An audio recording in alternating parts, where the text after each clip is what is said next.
மாநாடு. மாநாட்டிற்கான அழைப்புகளை நமது மக்கள் பெரும்பான்மையான வாழ்கிற 5000 கிராமங்களுக்கு தமிழகம் முழுக்க நேரடியா போய் வழங்கிட்டு வந்துட்டு இருக்கோம். இதுவரையில 1500 மேற்பட்ட கிராமங்களுக்கு அழைப்புகளை வழங்கியிருக்கிறோம். இதற்காக இந்த அழைப்புகளை கிராமங்களுக்கு சென்று நேரடியாக வழங்குவோம் என்றால் நமது மக்களுடைய வாழ்வியல் கிராமங்கள் தெருக்கள் எப்படி இருக்கிறது அப்படிங்கிறத நாம் பார்க்கணுங்கிறதுக்காக தான் 1500 கிராமத்துக்கு போயிருக்கோம். பெரும்பாலான கிராமங்கள்ல அடிப்படை வசதிகள் கூட இல்லை. அடிப்படை வசதினா தெருவிளக்கு, குடிநீர், சாலை வசதி, இந்த மாதிரியான அடிப்படை வசதிகள் அற்ற கிராமங்களா தமிழகம் முழுக்க நமது கிராமங்கள் இருக்கிறது. ஆனால் பெரும்பான்மையான சமூகம், அதிக எண்ணிக்கையிலே வாழ்கிற சமூகம் எப்படின்னா தமிழகம் முழுக்க 1,25,00,000 பேர் இருக்கும். 1.25 கோடி பேர் தமிழகம் முழுக்க.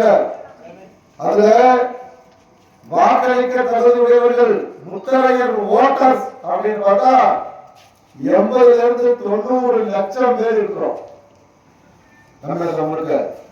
பெரும்பான்மையான சமூகம் வரலாற்று ரீதியா பார்த்தோம்னு சொன்னா பேரரசர் பெரும்பிடுகு முத்தரையருடைய 1350வது சதய விழானா பேரரசருடைய பிறந்த நாள் விழா. பேரரசருடைய 1350வது பிறந்த நாளை கொண்டாடி முடித்திருக்கிறோம். தமிழகத்தில் வேற எந்த சமூகத்திற்குமே இல்லாத 1000 கால வரலாறு நம்ம சமூகத்திற்கு உடையது. வரலாறு பெரியது, மக்கள் தொகையும் பெரும் எண்ணிக்கையில் இருக்கும்.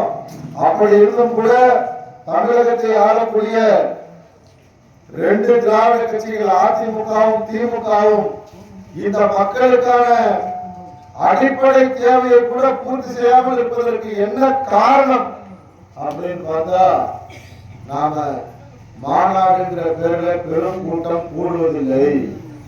ஆனால் வன்னியர் சமூக மக்கள் மாநாடு என்கிற பேரில் வருடத்திற்கு ஒரு முறை மாமல்லபுரத்திலே சித்திரை முன்னிலை பெருவிழாங்கிற பேர்ல 5 to 7 லட்சம் பேர் வருஷம் கூடுறாங்க. அப்படி கூடுறதால அதிமுகவும் திமுகவும் அவர்களை பார்த்து பயப்படுகிறது. அதே போலதான் பழைய சமூக மக்களும் கடைசியா விடுதலை சிறுத்தைகள் நடத்திய மாநாட்டில மகளிர் மாநாட்டில 7 லட்சம் மகளிர் கலந்துருக்காங்க. அப்ப யாரெல்லாம் பெரும் கூட்டத்தை கூட்டுகிறார்களோ அவர்களை பார்த்து மட்டும்தான் அதிமுகவும் திமுகவும் பயப்படுது. நாம தமிழகம் முழுக்க 1.25 கோடி பேர் இருந்தாலும் கூட இவர்கள் கூட மாட்டார்கள். இவர்களுடைய கோரிக்கைகளுக்காக ஆர்ப்பாட்டம் போராட்டம் செய்ய மாட்டார்கள் அப்படிங்கிற ஒரு நினைப்புல இருக்காங்க. இதை மாற்றணும் அப்படின்னா நாம மாநாடுங்கிற பேர்ல பெரும் கூட்டம் கூடியே தீர வேண்டும். அப்பதான் கிராமத்துல இப்பதான் பஞ்சாயத்து தலைவர் இல்ல, பஞ்சாயத்து கிளர்க்கு தான் இருக்காங்க. அந்த கிளர்க்கு கூட நேற்று நத்தம் தொகுதியில எஸ் கொடைங்கிற 1500 தலைக்கட்டு உள்ள கிராமத்துல ஒரு கிளர்க்கு அவர் மேல அவர் தவறு பண்ணிட்டாரு பெட்டிஷன் பண்றதுக்கு நம்ம தாய்மார்களை மிரட்டுறார். 100 நாள் வேலை உங்களுக்கு கொடுக்க மாட்டேன், யார் பெட்டிஷன் பண்றது?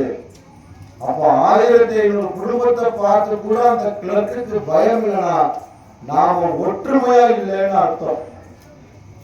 ஒற்றுமையா நாம இருந்தோம்னு சொன்னா கிளர்க்கு இல்ல, பிடிஓ இல்ல, கலெக்டர் கூட நம்மள மிரட்ட முடியாது. நாம எந்த தப்பும் பண்ணல, தவறு செய்வதை சுட்டி காட்டினா அதற்கு மிரட்டுவாங்கன்னா அப்ப நாம நம்ம கிராமங்கள்ல சரியா இருக்கணும். சரியா இருந்தா மட்டும்தான் இவர்களுடைய மிரட்டல் நமக்கு இருக்காது. நமக்கான அடிப்படை தேவையா அவர்கள் பூர்த்தி செய்வார்கள்.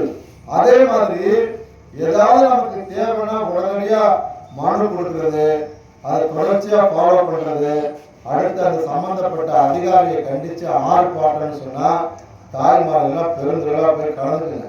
இந்த பகுதியில் நம்ம கட்சியிலையும் சங்கத்திலையும் பொறுப்பாளர் இருக்காங்க, அவர்களை முழுசா பயன்படுத்துங்க. எங்களுக்கு தண்ணி வரல, ரோடு இல்லை, ஏதாவது ஒரு கோரிக்கை அது சம்பந்தமா நாம அதிகாரிகளை சந்திக்கணும். ஆர்ப்பாட்டம் போராட்டங்களை முன்னெடுத்தாதான் மட்டும்தான் நம்மளை பார்த்தே பயப்படுவாங்க.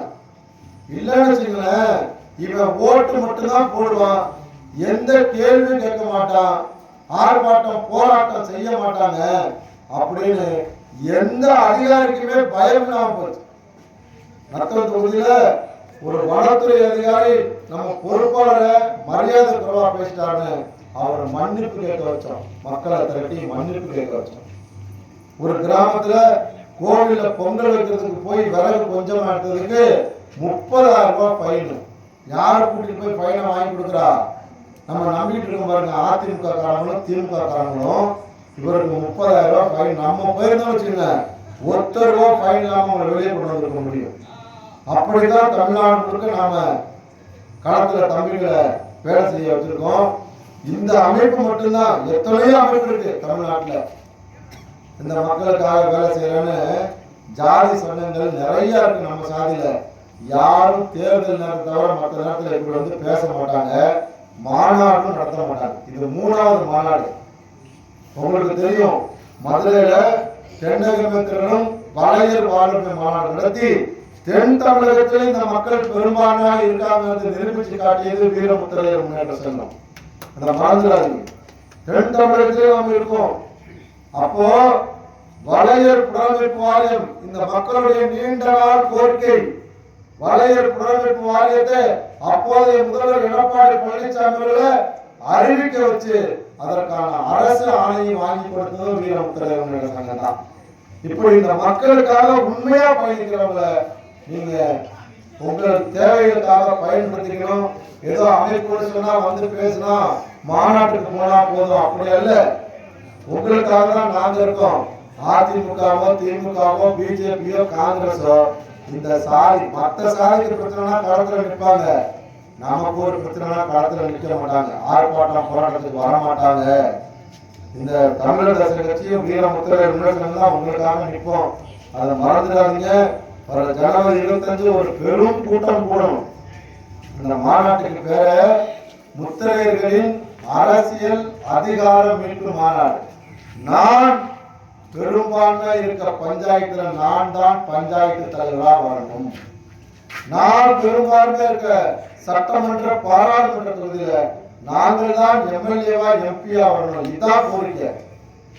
எப்படி வன்னியர்களை திருப்திப்படுத்த பாட்டாளி மக்கள் கட்சியை கூட்டணி வச்சுட்டு சட்டமன்ற பாராளுமன்ற உறுப்பினர் ஆக்குறாங்களோ, பழைய சமூக மக்களை திருப்திப்படுத்த விடுதலை சிறுத்தைகளை கூட்டணி வச்சுட்டு சட்டமன்ற பாராளுமன்ற உள்ளாட்சி பிரதிநிதி ஆக்குறாங்களோ, அதே மாதிரி இந்த முத்திரையர் மக்களை திருப்திப்படுத்தணும்னா பெரும் கூட்டம் கூடணும்.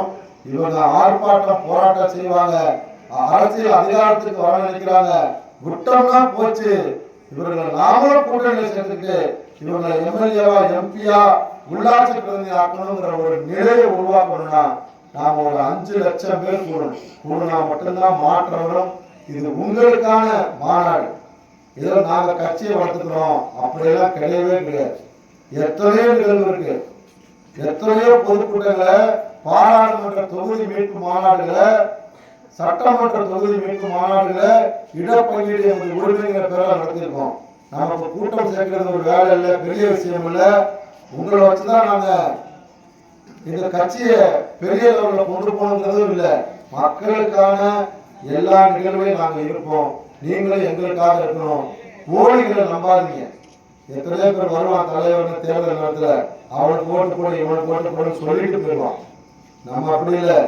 ஒரு சிறத்தன்மையான முடிவு, ஆக்கப்பூர்வமான முடிவு எடுக்க போறோம் 2026.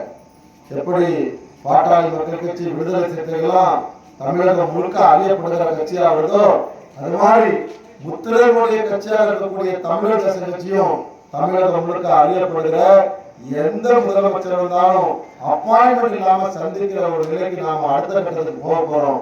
அதுக்கு நீங்கள் எல்லாம் செய்ய வேண்டியது, ஜனவரி 25 தமிழகத்தினுடைய மத்திய பகுதியாக இருக்கக்கூடிய திருச்சிக்கு வரணும். அந்த மாநாட்டிலே கலந்து கொள்ளணும்.